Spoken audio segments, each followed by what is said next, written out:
Welcome to Kentucky Horsepower, the official podcast of the Kentucky Automobile Dealers Association.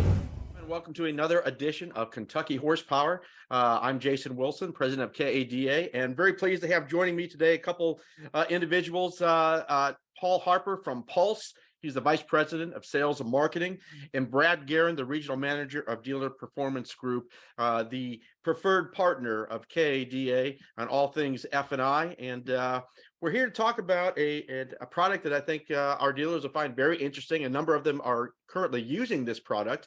And as you know, at Kentucky Horsepower, we try and bring wide-ranging topics to you, things that hopefully you find interesting and to be, of course, helpful to you in your dealership. So, gentlemen, thanks for joining us here today. Good morning, Jason. How are you? Doing well. Paul, let's start with you. What is Pulse? So for those not familiar, tell us a little bit about it, what it does, and your role with the company. Sure, Jason, I'd be happy to. So I've actually been involved with this company in one aspect or another for well over a decade. Okay. I was in the retail industry for 10 years, selling cars. Last 2 years of my retail career, my dealership actually had the Pulse program, and that's how I became familiar with it. So at the end of the day, Pulse is simply a rear-end collision avoidance system. It's a small electronic module, attaches to the third brake lamp on the vehicle. When the customer is driving and they step on that brake to stop or to slow down, causes that third brake lamp to pulse 4 times, increases the reaction time of that distracted driver that's trailing you, and helps to prevent rear-end collisions. Got it. So, and look, and that obviously you touched on it, distracted driving. We see it now, it's more prevalent than ever. Everyone has their smart devices, I'm an avid motorcyclist, so I'm particularly keen to paying attention to these things because you see it all the time. People just aren't paying attention. So anything that's beneficial to help avoid those collisions and accidents obviously has to be a positive thing. Do you have any kind? Is there any kind of statistics or things of interest that you'd want to share as far as how it works from that standpoint, or the effectiveness? Yeah, no, absolutely. So what's interesting is the federal government actually studied this in the late 2000s. They didn't study Pulse particular. They actually looked at the effectiveness of a pulsing or a flashing type of third brake lamp, because they realized that it had gone stale since the introduction of the third brake lamp back in 1991. And here's what they took away from the case study. They said that by having a pulsing or flashing type of third brake lamp, that you would be 69% more likely to be noticed by a trailing distracted driver. And probably one of the most staggering statistics that gets me is that a pulsing or flashing type of third brake lamp provides 1 extra second of reaction time. You ready for this? That can prevent 90% of rear-end collisions. That's huge. Wow. Yeah. And Pulse can help provide that additional warning. Wow. So Brad, let's talk to you a bit about the implementation of this program. I know you work with dealers throughout the state and other states, neighboring states as well. And talk a little bit about how dealers are implementing this program, the benefits to the dealer as well as the consumer. I mean, obviously Paul touched on some of those benefits, but talk a little bit about how it works at the dealer level and what you all do to get dealers started on the right pathway. Yeah, well, so first and foremost, it's like what Jason said, it's a safety device, right? So most customers come in looking for safety in the vehicles they're purchasing, and this is a great addition to that conversation. We have 40-50 stores here in the state of Kentucky that are on the program currently, and we're having huge successes. In 2022, our dealers did 88% penetration of the program. So customers that were presented the opportunity to have a safer vehicle said yes to it at an 88% level. Great news for the dealers. It's a good money-making opportunity, but more importantly, it's a way to keep their customers safe. Right. When we put it into the dealership, a couple cool things is, we'll install it in all the vehicles that are at the store, and we'll also give it to every employee at the dealership. So that way that all the employees' vehicles or the dealer's employees' vehicles are installed with the program. They have it on their personal vehicles, and that they're out being a good, they feel good about the way that their own car is equipped and therefore can talk to their customers about it. Right. They become ambassadors of the product essentially. And Yes, sir. Absolutely. as users, whatnot from that standpoint. Look, I've talked to a few dealers that I know that are on this program that are really doing well with it. Let's get into the nuts and bolts a little bit as far as what that looks like at the dealer level. Yeah. So to start with, so the way that it's typically done is, I hate to use the word preload, but it's a preload program. So, right. So we installed on all new and or used vehicles at the store. The dealer has a choice. Okay. They can do it on all new if they want to, but they can also include their used cars.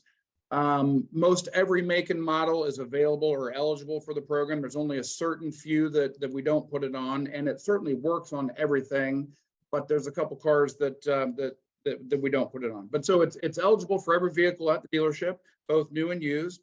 Our team will come into the store and we'll pre-install everything for the dealer. So it's at our expense of all the labor and all that kind of stuff. And then we will do a big training session with all the sales team. The presentation to the consumer is super easy. It doesn't change the way that a salesperson will go out and show the customer the vehicle.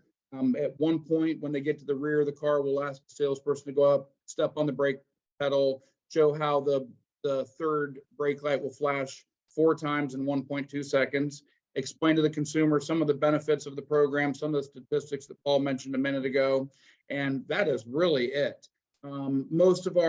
Like I said, most of our stores are penetrating it at around an 88% penetration level, so customer take rate is off the chart, and again, it's selling safety at the store. Right. So let's talk briefly about installation. Obviously, initially, as you mentioned, your team comes in and does that. But moving forward, as other cars come in and whatnot, is this how easy is this to install or to take off, for that matter, for that 1 out of 10 that may not want that system? What does that look like from an installation standpoint? Yeah, from an installation standpoint, Pulse is literally no more than a 3 to a 5 minute installation. We will typically just train hourly PDI or lube technicians on how to do the install, and we might train, one more senior shop foreman tech. So we'll come in, we'll outfit all the vehicles originally, we'll train the appropriate staff in the service department, and then it's up to the dealership to keep these installed after the initial setup through the PDI or the UCI process. Now, during that time, it's very, very rare that a dealership will remove Pulse, or a customer opts to have Pulse removed at the time of purchase. However, if a dealership would like to remove unsold units, they can do so. They come off in about 2 to 3 minutes time. And during the training process, we can even train a couple lot porters and or sales managers on how to do that, so they are able to remove those on a weekend when service is closed, 10, 11 o'clock at night, and they can stay in control of their car deal. Okay. So, yeah, I mean, it doesn't sound like the need to take it off would happen very often. Maybe a dealer exchange if you're swapping with a dealer that doesn't have that program. But it sounds like it's very easy to install. Does not take a lot of time. You don't need a master tech doing this sort of work. And the extra income potential per unit is absolutely worthy of a further investigation. And I would recommend dealers to at least consider this as an option, take a look at it. And the safety aspect, again, if that were the only reason to do it, in my eyes, that makes sense to do so. That what was that stat you gave again, Paul? That extra second will avoid. Sure. 1 extra second can prevent 90% of rear end collisions. Wow. I mean, that's incredible. Yeah, if you think about it, Jason, right? So if you're traveling 60 miles an hour down the highway and you get an extra, you go about 88 feet per second that you drive. Sure. So, if you think about a rear end collision and how many can be avoided by having an extra, 100 feet of stopping distance, it's a really powerful program. No, it absolutely is. And that's why I wanted to give it some time on this program so we can share it with our members. Paul, Brad, thank you both for being here. When this goes out, we'll also have the appropriate contact information so our dealers can reach out and look into this a little bit further. But we're very pleased. Hey, Hey, this Jason. partnership. Yes, sir. Yeah, before you run, I wanted to share one other thing. Mhm. You know, not only the safety stuff that Paul and I just talked about, but there's also a way for the dealers to do this program that has an insurance piece behind it. Okay. And so a consumer, if they were to get into a rear end collision and their vehicle gets totaled, the consumer can actually get a $3,000 credit towards the purchase of a new vehicle as well. So if you think about that, customer has Pulse installed on their vehicle, they get into a rear end collision, the car gets totaled, they'll get $3,000 from this insurance policy that'll help them buy the new vehicle that they need to buy because their previous one has gotten wrecked. So another important feature of the program, a customer benefit that they get. Hopefully the unit itself will present, you know, as Paul said, 91% of rear end collisions. But for those that actually get into a wreck, there's a way for them to get a financial benefit as well at the dealer. Wow, I'm really glad you mentioned that. That's a great feature to have from a consumer standpoint. So thanks for mentioning that. So Yes, sir. Well, gentlemen, again, thank you, Paul, Brad, both of you for being here. As a reminder, Brad with Dealer Performance Group, they are a preferred partner of KADA. And while we're talking about Pulse today, any F&I considerations, things you're looking at, maybe you're underperforming in that area, or just want to look at other options. Brad certainly can accommodate you there, and it would be happy to chat with each of you regarding the maximizing your F&I departments moving forward. So again, gentlemen, thanks for being here. This will conclude this edition of Kentucky Horsepower, and we'll see you all down the road.